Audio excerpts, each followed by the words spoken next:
नमस्ते अस्तु भगवन् विश्वेश्वराय महादेवाय त्र्यम्बकाय त्रिपुरान्तकाय त्रिकालाग्निकालाय कालाग्निरुद्राय नीलकण्ठाय मृत्युञ्जयाय सर्वेश्वराय सदाशिवाय श्रीमन्महादेवाय नमः।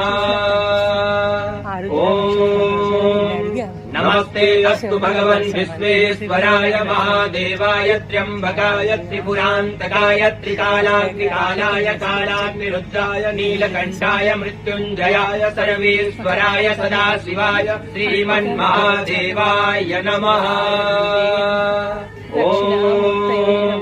नमस्ते अस्तु भगवन् विश्वेश्वराय महादेवाय त्र्यम्बकाय त्रिपुरान्तकाय त्रिकालाग्निकालाय कालाग्निरुद्राय नीलकण्ठाय मृत्युञ्जयाय सर्वेश्वराय सदाशिवाय श्रीमन्महादेवाय नमः।